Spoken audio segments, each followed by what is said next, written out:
চড়া শুল্কের কারণেই দেশের বাজারে রিকন্ডিশনড গাড়ির আমদানি ও বিক্রি কমছে। এতে করে কমেছে এই খাত থেকে সরকারের রাজস্ব আয়ও। এই বাস্তবতা তুলে ধরে আসছে বাজেটে ব্যবসা বান্ধব রাজস্ব নীতির দাবি বারভিটার। রিকন্ডিশনড যানবাহন আমদানিতে গাড়ির বয়সসীমা 5 থেকে বাড়িয়ে 8 বছর করার দাবিও তুলেছে সংগঠনটি। বৈদ্যুতিকের আগে হাইব্রিড গাড়ির বাজার সম্প্রসারণে নীতি সহায়তা চায় সংগঠনটি। মুক্তি চায় ভ্যাট আদায়ের হয়রানি থেকেও।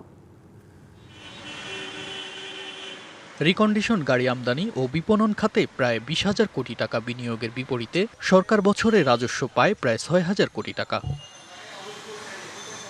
রিকন্ডিশন গাড়ি আমদানিকারকদের সংগঠন ভারভিডার এমন তথ্যের বিপরীতে বিআরটি এর পরিসংখ্যানে দেখা যাচ্ছে, ডলারের দাম বাড়তে থাকায় 2022 সালে যেখানে গাড়ি নিবন্ধন হয়েছে 16,700 ইউনিট, সেখানে ধারাবাহিকভাবে কমে 2025 সালে নেমেছে 9,400টিতে। আবার চলতি বছরের জানুয়ারিতে 2,147টি আমদানি হলেও ফেব্রুয়ারিতে জাপান থেকে রিকন্ডিশন গাড়ি এসেছে 1,505টি।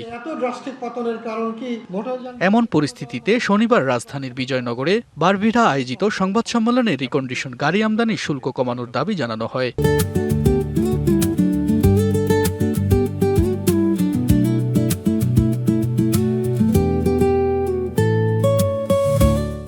জ্বালানি সাশ্রয়ী হাইব্রিড প্লাগ-ইন হাইব্রিড গাড়ির শুল্ক হ্রাস করার অনুরোধ জানাচ্ছি। গণপরিবহন হিসেবে মাইক্রোবাসের সম্পর্ক শুল্ক প্রত্যাহার করার অনুরোধ জানাচ্ছি।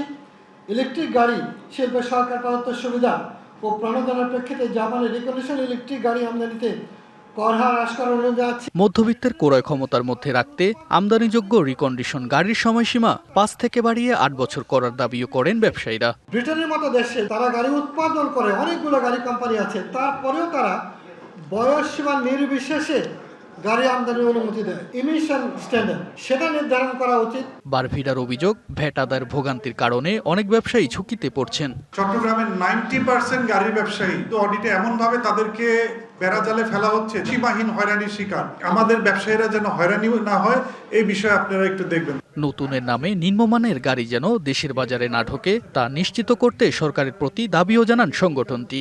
আপনি যেটা আইনে আছে সেটা করেন। তুষার আহমেদ, ডিবিসি নিউজ।